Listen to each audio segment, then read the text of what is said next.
My name is Michelle. I'm a 31-year-old office worker.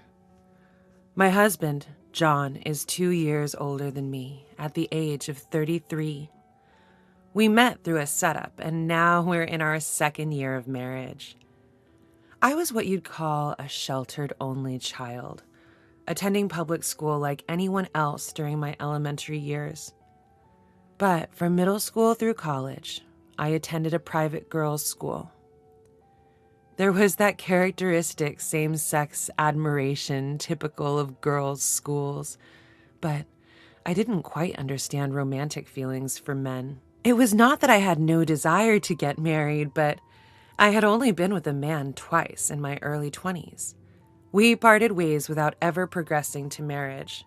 I thought, I'll meet the right person eventually. But before I knew it, I was in my 30s.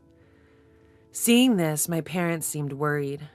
My concerned father finally lost patience and started bringing matchmaking profiles, saying, "It wouldn't hurt just to meet them." One of those men is my current husband, John. After our initial meeting, we saw each other a few times, and he confessed his feelings for me. John is a gentle soul, and he held his parents in high regard.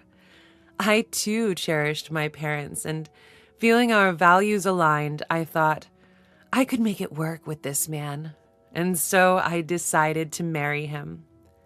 After that, our marriage was quickly arranged. Our parents and friends blessed us at our wedding reception, and I was overjoyed. I wished for this happiness to continue forever. However, within a half year of marriage, my father-in-law passed away due to an illness, and John became overly attentive to his mother, who was left alone. John frequently visits my mother-in-law and even goes on trips with her. While he also cherishes me, his mother-in-law always takes precedence when it comes to her. At this point, it seems to me more like he's a mama's boy than simply caring for his mother.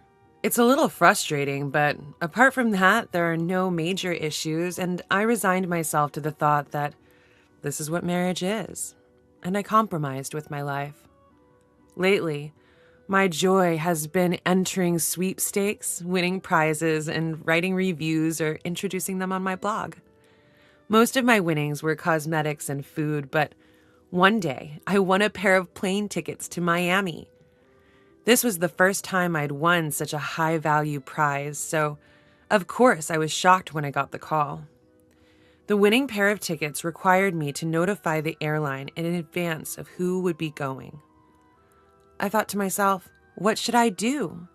It would be really nice to go with John, but John just went on a trip with his mother-in-law recently.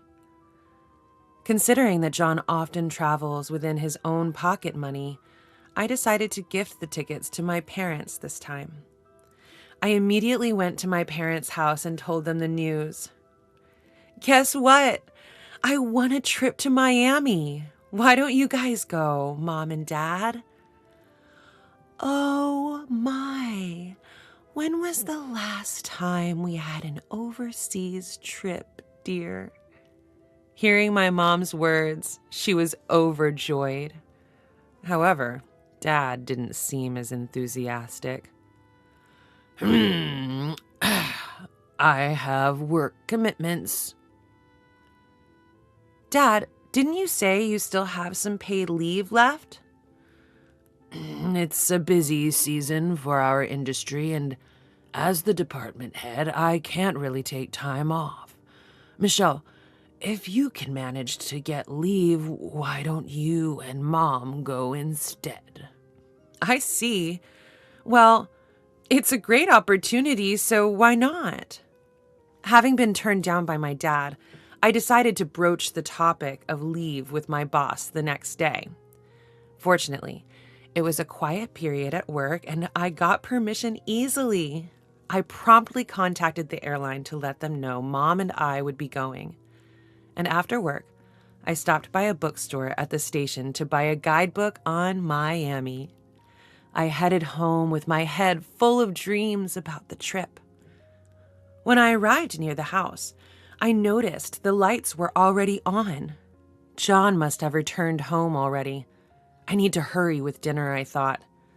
But when I opened the door, it wasn't John's shoes I saw in the entrance, but a familiar pair of women's shoes.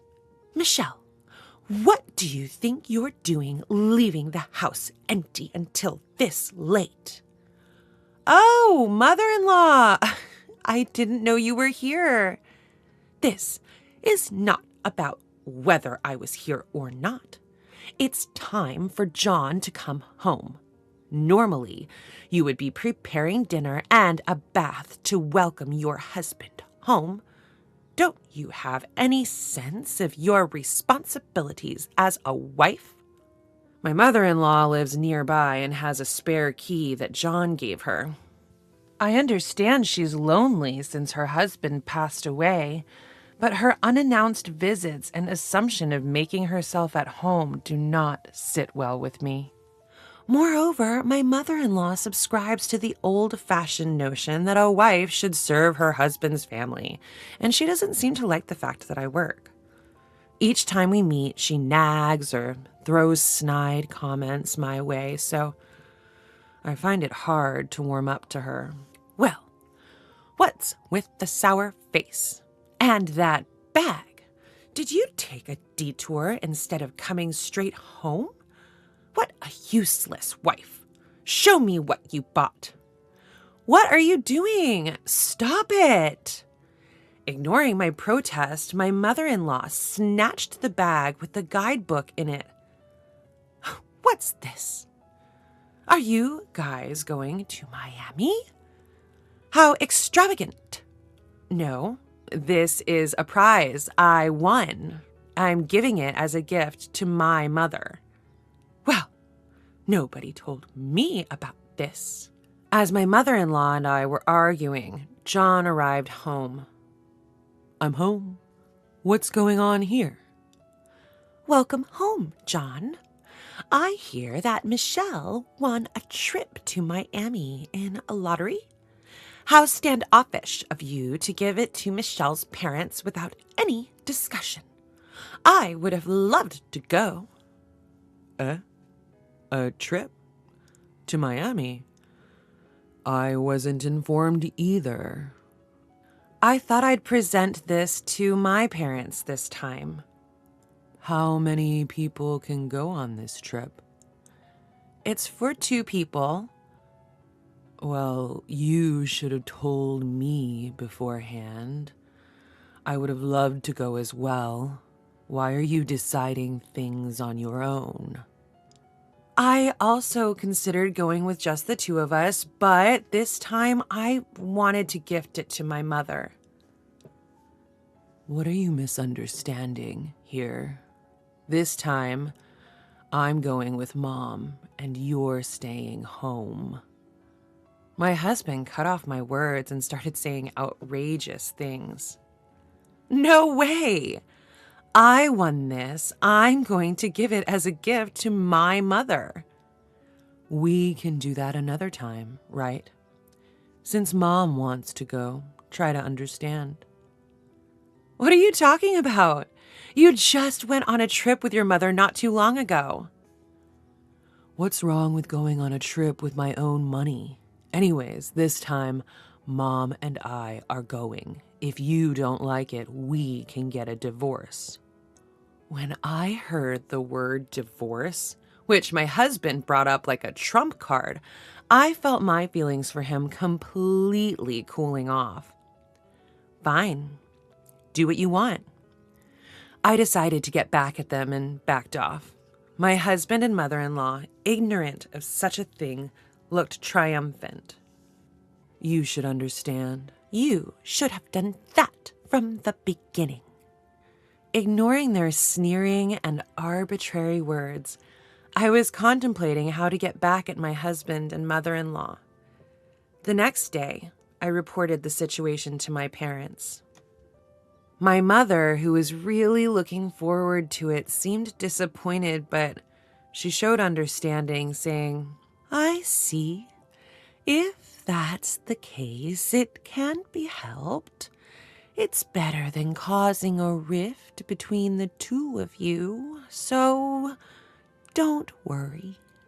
Feeling sorry for my mother, I decided to make up for this situation. After that, I called the airline during my lunch break and informed them that I'd like to change the trip to Miami to my husband and mother-in-law.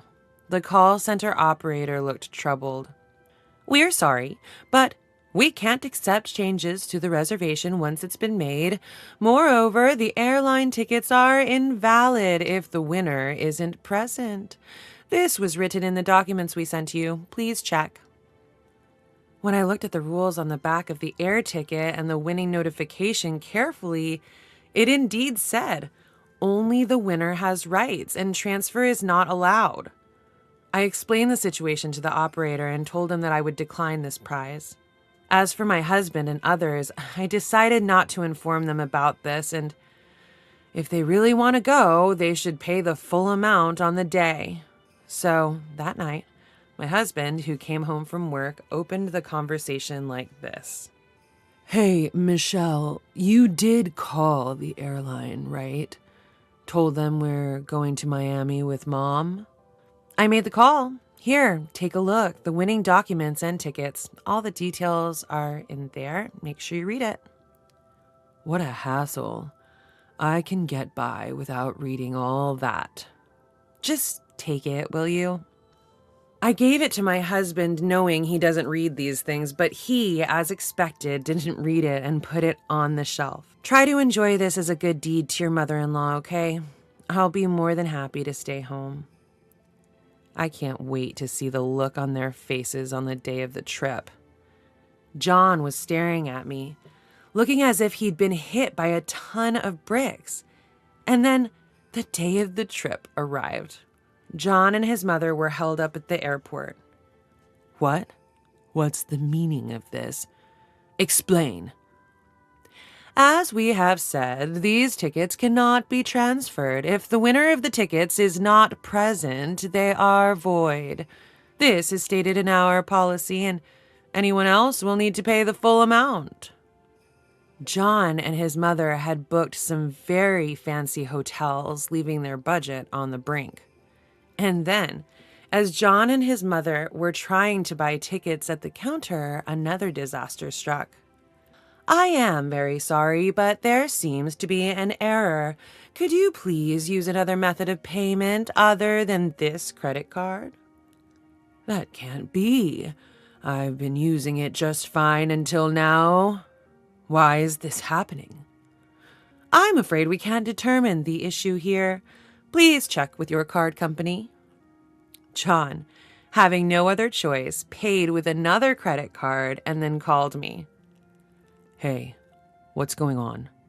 The tickets you gave me can't be used, and now my credit card's been declined." "Did you read the back of the ticket? It clearly states that the tickets are void if the winner cannot be present. And I know nothing about your credit card issues." "Not my card. Your credit card." "Oh, I see. Well, I've suspended my card. I didn't see it in my wallet, so I suspected that you might have taken it. I'm glad it wasn't misused." "That's not funny. You won't get off so easy when we get back." "That's your own doing. What you did is stealing, you know." "What a woman. I'm divorcing you. Get out." Sure. Just as I thought you'd say, as you wish, I'll agree to a divorce. The truth is, I was planning to go back to my parents' house before he told me to leave. I had already packed up using the paid leave I had taken for this trip. When I left the house, I took the passbook and the seal so he couldn't spend our savings, and informed the neighbors that we would be divorcing. When I checked the amount of our savings for property division in case of divorce, I found out that he had spent it several times over. I never recalled withdrawing the money, so it's clear that John was behind it. When cross-referencing with my daily blog posts, the day the money was withdrawn coincided perfectly with when John and my mother-in-law were on vacation. I reported to my parents about being approached for a divorce by John, that he had taken my credit card, and he had gone on a trip with my mother-in-law using our joint savings. Upon hearing my story, my parents gradually grew stern. I can't believe John would do such a thing. I'm sorry. It's my fault for setting up the arranged date. My dad bowed his head in apology to me. He seemed quite angry with John. This is my responsibility. Leave the rest to me. Actually, my dad is a director at the parent company of John's company, and he occasionally conducts audits. This time, although someone else was supposed to go, my dad rearranged his schedule on short notice to audit John's company. There, he invited John's superior, who is an executive at the subsidiary, for a meal. Given that the position of director at the parent company is higher than that of the president of the subsidiary, John's superior was trying hard to appease my dad while breaking into a cold sweat. My dad told John's superior about me at the meal.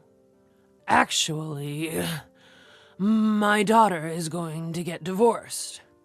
It seems that there were troubles due to the husband's excessive attachment to his mother. I would have told her to endure it if it were just that, but it seems he also took out my daughter's credit card without her permission and even dipped into her savings. I couldn't tell her to get back together with him. By the way, the son-in-law, former son-in-law, I suppose. He's your subordinate, isn't he? How's his work attitude lately? I hear it's a busy period, but I haven't seen him around. Upon hearing my divorce story from my dad, John's superior, who had a bad feeling about it, decided to investigate John. John, being the son-in-law of the parent company's director, was a well-known fact in his company, and he was somewhat favored, so it would likely reveal quite a bit if scrutinized. I am arranging for a lawyer introduced by my dad to handle the divorce procedures and will soon be sending a written confirmation including the issue of alimony and property division. John told me that he wouldn't let it slide, but it seems that it won't slide for John and his mom after they return from Miami. And sometime after John and my mother-in-law returned from Miami, John came to visit my parents' house. Michelle, what's this certified mail all about? I'm broke. I can't afford to pay any alimony. And what's this property division? It's just a marital spat. There's no need to go this far. I apologize, so please come back. What are you saying? Have you even read what's in the certified mail? Your mom's daily mental abuse? Not to mention dipping into our savings and trying to use my credit card without my permission? There's no way we can make amends, right? Please don't say that. Since you left, it's been rough on both Mom and me. Really? For instance, are you getting cold stares from the neighborhood women? Or, has there been a big problem at work? John seemed to stiffen at my words. I guess I hit the mark. How did you? Who knows? Why do you think that is? If you think about what you've done, you might get it. There's no way I could get back together with you, and I'll have you pay what needs to be paid. Prepare yourself. Also, please go through the attorney from now on. If you continue to linger, I'll report it to the security company.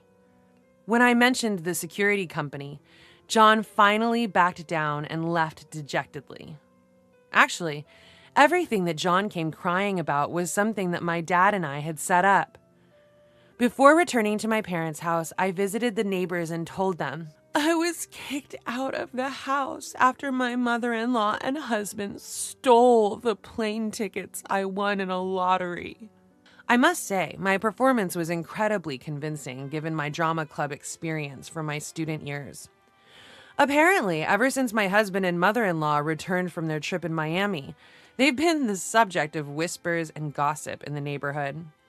My mother-in-law was embarrassed to find out from a local busybody that she was being avoided because she'd heard, "You took your daughter-in-law's winning travel tickets and kicked her out, didn't you? What happened next? You must tell me everything." From this, at my husband's company, my father had an investigation carried out. It turned out that my husband, who was the son-in-law of a department head in the parent company, was using his position to do whatever he wanted. He took time off during busy periods to travel with his mother-in-law, repeatedly showing up late or leaving early. Not only that, but he was also found to be embezzling company funds. Given the circumstances, he was fired, and the company declared to all its employees that it would no longer show preferential treatment to family members of those in the parent company. Thanks to the lawyer hired by my father, my divorce proceedings went smoothly and I officially divorced my husband. I was finally able to return to being single. The savings my husband had squandered were split evenly according to the amount before he began dipping into them, and I received a decent amount of compensation. The daily records I had kept in my blog were recognized as evidence of his emotional abuse. I felt very refreshed after getting my revenge on my husband and mother-in-law. I didn't want to just keep the compensation I received for my divorce, so I decided to splurge and enjoy myself. I scheduled a vacation to coincide with my father's company holiday, and I decided to go on the overseas trip I couldn't take before. I was unsure of where to go, but considering my mother's wishes, we decided to go to Miami. My parents and I planned our itinerary by looking through the guidebooks, planning to enjoy the crystal clear seas and coral reefs, do some shopping, and fully enjoy our first family vacation in a long time. Having saddened my parents with my divorce, I intend to make it up to them from now on. I can't think about remarriage right now, but if I find someone I truly want to be with, I might consider getting married again. I don't know what the future holds, but for now, I'm looking forward to my trip with my parents and cherishing this happiness.